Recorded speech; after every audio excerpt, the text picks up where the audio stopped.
अंजलि उठ जा, अब सुबह के 8 बज गए, ले कॉफी पी ले। ओफो माँ, क्यों परेशान कर रही हो सुबह सुबह? इतनी ठंड में भी भला कोई इतनी जल्दी उठता है क्या? हे राम, क्या होगा इस लड़की का? इतनी बड़ी उठनी हो गई है, फिर भी हर रोज मुझे ही से उठाना पड़ता है। अभी तो तू मायके में है, लेकिन जब ससुराल जाएगी तब तेरी सास तुझे सुबह सुबह ही उठा देगी। मायके में तो तेरे हर काम के लिए तेरी माँ बैठी है, लेकिन ससुराल जाकर तो तुझे ही सब काम करना होगा। माँ, मैं वहाँ भी ऐसे ही बिस्तर पर पड़ी रहूंगी, घर का काम मेरी सास खुद ही कर लेगी। मैं तो भगवान से प्रार्थना करती हूँ कि मुझे सास भी आपकी तरह ही मिले, जो सारा काम खुद ही कर ले। हाँ हाँ, जब ससुराल जाएगी ना तब पता चलेगा तुझे। अंजलि गहरी नींद में सोकर इन सब सपनों में खोई हुई होती है कि तभी उसका पति अनुज उसे आवाज देते हुए कहता है, अंजलि अंजलि उठो, और कितनी देर सोगी? जानती हो ना माँ को चाय नाश्ता सब समय पर चाहिए होता है।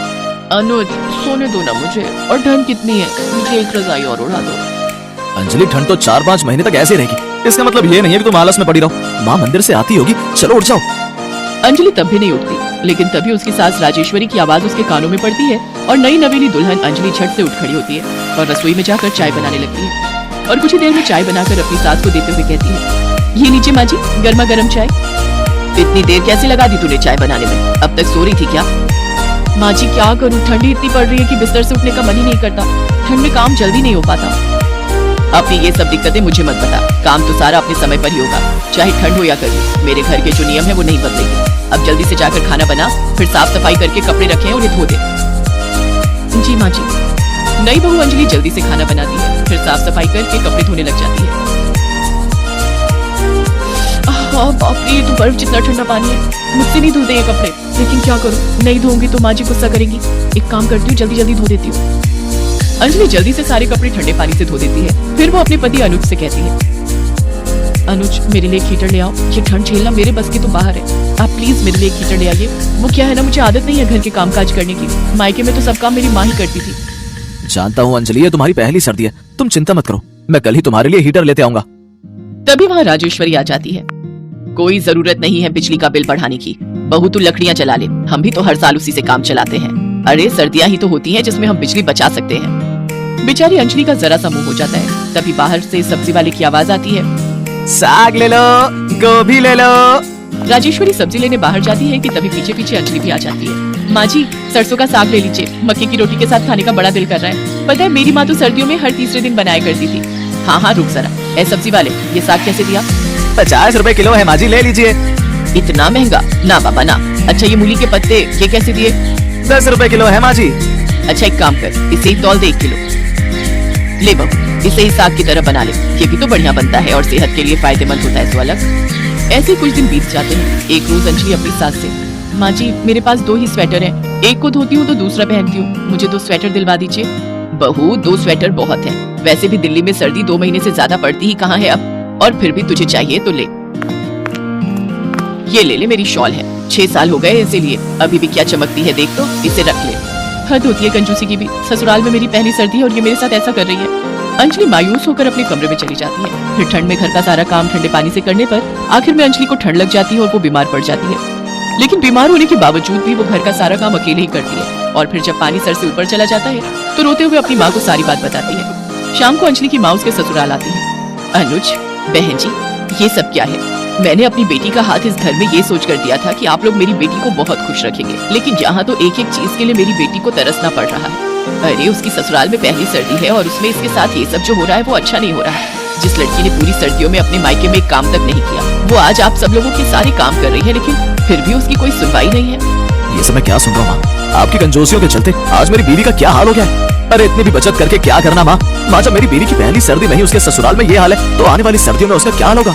उन सब की बातें सुनकर राजेश्वरी को अपनी गलती का एहसास हो जाता है और वो अपनी बहू से माफी मांगते हुए कहती है, मुझे माफ कर दे बहू, मैं तो बस थोड़ी बचत करके तुम्हारे भविष्य के बारे में सोच रही थी, लेकिन मुझे अब अपनी गलती का एहसास हो चुका है। मैं अब अपनी बहू को किसी चीज की कमी नहीं होने दूंगी। इसके बाद राजेश्वरी घर में गीजर हीटर का इस्तेमाल अपनी बहू को करने देती है, साथ ही उसे सरसों का साग और मक्के की रोटी अपने हाथों से बनाकर खिलाती है और उसे 2-2 नए स्वेटर भी दिलाती है। साथ ही अब राजेश्वरी सर्दियों में घर के काम के लिए काम वाली बाई भी रख लेती है और खाना बनाने में अंजलि की मदद भी करती है।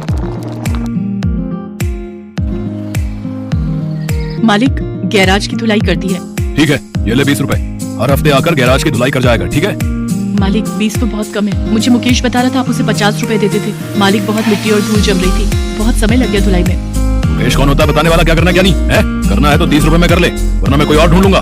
सरिता के लिए वो 30 रुपए भी बहुत कीमती थे। एक गरीब विधवा औरत जो कि अपने पति के जाने के बाद अपनी 3 बेटियों को पाल रही है। सरिता झाड़ू पोछे के काम करके गुजारा करती है। सर्दियों की कड़कड़ाती ठंड में ठिठुरती हुई वो पूरा दिन काम करके शाम को घर लौटती है। वो जिस झुग्गी में अपनी बेटियों के साथ रहती थी वो किराए की थी और किराया था 300 रुपए। कुछ दिन पहले ही सरिता जिस घर में काम करती थी वो काम उसका छूट गया। इस कारण सरिता बहुत परेशान थी। मालकिन, कपड़े धुल गए हैं, मैं चलती हूँ। अरे रुक, ऊपर की छत की धुलाई तो तूने की ही नहीं, रोजाना बहाना बना देती है। कल धो दी थी मालकिन, साफ है छत। नहीं, मुझे कुछ नहीं सुनना, चुपचाप जाकर छत की धुलाई कर।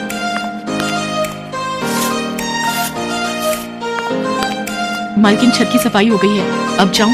रात होने वाली है, बच्चे घर पर अकेले हैं। हाँ जा, पर कल सुबह टाइम पर आ जाना, मेहमानों ने आना है, बहुत काम होगा। आज तो बहुत देर हो गई, पता नहीं तीनों ने कुछ खाया भी होगा या नहीं। ब्रेड और एक दूध की थैली लेती जाती हूँ, बच्चे कुछ तो खा ही लेंगे। सरिता घर पहुंचती है। उसकी बड़ी बेटी निशा दरवाजे पर खड़ी थी। क्या हुआ निशा, दरवाजे पर क्यों खड़ी है? कितनी ठंड हो रही है? माँ, पूजा की तबीयत ठीक नहीं है, उसे बहुत तेज बुखार है। अरे पूजा, क्या हुआ बिटिया? माँ, बहुत ठंड लग रही है। हे भगवान, तेरा तो बदन तप रहा है। रुक, मैं तेरे लिए दवाई बनवा कर लाती हूँ। सरिता पड़ोस में बनी दवाई की दुकान पर जाती है और सारी परेशानी बताती है। दुकानदार सरिता को दवाई की खुराक बनाकर दे देता है। ये ले पूजा, एक ब्रेड का पीस खाकर दवाई ले ले, तेरे को अभी आराम आ जाएगा। मालकिन, मेरी बेटी की तबीयत बहुत खराब थी, मैं इसीलिए नहीं आ पाई। मैं तो कभी भी छुट्टी नहीं करती, ऐसे काम से मत निकालो। मुझे कुछ नहीं पता, मैंने दूसरी काम वाली रख ली है। अभी मेरा दिमाग खराब मत कर, जा यहाँ से। सरिता को पड़ोस में रहने वाले मुकेश ने गैराज में धुलाई का काम दिलवाया। उसके मालिक ने भी उसे 30 रुपए पकड़ा दिए, जिससे गुजारा करना बहुत मुश्किल हो रहा था। भारी ठंड में सरिता सड़कों पर काम ढूंढने के लिए निकलती। पीछे से उसकी बेटियां भी अकेली भूखी प्यासी उसका इंतजार करती थी। ऐसे ही एक दिन सरिता गैराज का काम करके घर लौट रही थी। रास्ते में सरिता को चक्कर आने लगे और सामने से आती हुई एक गाड़ी से एक्सीडेंट हो गया। लोगों की भीड़ लग गई। अरे भैया, गाड़ी वाला मार गया, इसकी तो सांसें नहीं चल रही है भैया। हे राम, ये तो सरिता है, मेरे पड़ोस में झुग्गी में रहती है। राम राम राम, ये तो इस दुनिया को छोड़कर चली गई। अब इसकी बेटियां तो अनाथ हो गई। बिन माँ बाप की बच्चियां कैसे गुजारा करेंगी? कुछ लोग मिलकर सरिता का अंतिम संस्कार कर देते हैं। सरिता की तीनों बेटियां अब इस दुनिया में अनाथ हो गई। झुग्गी का किराया कौन देता है, इसलिए झुग्गी के मालिक ने उन तीनों बच्चियों को झुग्गी से निकाल दिया। माँ, तुम हमें छोड़कर क्यों चली गई? माँ, चुप हो जा मीरा, रो मत। दीदी, बहुत ठंड लग रही है, चलो सामने पेड़ के नीचे बैठते हैं, वहाँ थोड़ी कम हवा लगेगी। पूजा, तू मेरा स्वेटर भी पहन ले, इससे तुझे कम ठंड लगेगी। पर दीदी, आप क्या पहनोगी? आपको भी तो ठंड लगेगी। नहीं पूजा, मुझे ठंड नहीं लग रही, तुम दोनों यहीं पेड़ के नीचे सो जाओ, मैं तुम्हारे पास ही बैठी हूँ। पूरी रात तीनों बहनें 31 दिसंबर की रात ठंड में ठिठुर रही थी। आसपास नए साल की धूम का बहुत शोर था। निशा दीदी, ये पटाखों की आवाज कैसे आ रही है? आज तो दिवाली भी नहीं है। अरे नया साल है कल, इसीलिए लोग नए साल की खुशी में पटाखे छोड़ रहे हैं। लेकिन दीदी, बाहर तो बहुत ठंड है, इतनी ठंड में लोग नए साल पे पटाखे चला रहे हैं। इन्हें ठंड नहीं लग रही दीदी? नहीं, क्योंकि उन सब ने बहुत गर्म स्वेटर और कोट पहने हैं, इसी कारण उन्हें ठंड नहीं लग रही। निशा दीदी, जैसे मैंने 2 स्वेटर पहने हैं। हाँ मेरी प्यारी बहना, पर दीदी आप तो ठंड से कांप रहे हो। अरे नहीं, मुझे ठंड नहीं लग रही, चलो तुम दोनों सो जाओ, मैं भी सो जाती हूँ। निशा पूरी रात बिना स्वेटर की ठंड में कांपती रहती है। अगली सुबह नए साल का पहला दिन था। लोग आ जा रहे थे।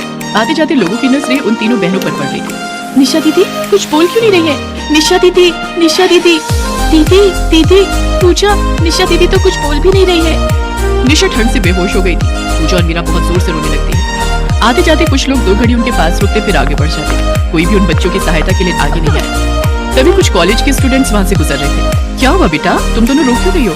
निशा दीदी कुछ नहीं बोल रही है दीदी, पता नहीं हमारी दीदी को क्या हो गया है। रोहित, मेरा बैग पकड़ो, लगता है ठंड से बच्ची बेहोश हो गई है, हमें इस बच्ची को हॉस्पिटल लेकर जाना होगा। रोहित जल्दी से कैब बुक करो। सिया, मेरे बैग में एक शॉल होगा, निकाल दे। ये लो तान्या। तान्या, कैब आ गई है। तान्या नाम की वो लड़की अपनी शॉल से निशा को अच्छे से लपेट लेती है और वो सब तीनों बच्चियों को लेकर हॉस्पिटल पहुंचते हैं। डॉक्टर समय पर निशा का इलाज करते हैं और कुछ देर बाद निशा को होश आ जाता है। निशा अपने बारे में बताती है। तीनों बहनों की दुख भरी कहानी सुनकर तान्या और उसके फ्रेंड्स बहुत दुखी होते हैं। तुम लोग चिंता मत करो बच्चों, अब तुम्हें ठंड में यूं सड़कों पर भटकना नहीं पड़ेगा। तान्या के पापा की शहर के एक अनाथ आश्रम में जान पहचान थी। तीनों बच्चियों को अनाथ आश्रम में भेज दिया जाता है, जहाँ पर उनकी बहुत अच्छे से देखरेख होती है। तीनों बच्चियों की जिंदगी संवर जाती है। अब उन्हें वहाँ पर पढ़ने, लिखने, खेलने, कूदने को मिलेगा। गर्मी, सर्दी और बरसात के मौसम में सड़कों पर भटकना नहीं पड़ेगा। उन युवाओं की बदौलत आज सरिता की तीनों अनाथ बेटियों को एक परिवार मिल जाता है। अपने जैसे बहुत से बच्चे मिल जाते हैं जो वक्त और गरीबी के मारे हुए हैं, जो इस दुनिया में अनाथ है। निशा, पूजा और मीरा तीनों बहनें मिलकर अब उसी अनाथ आश्रम में सबके साथ रहने लगी।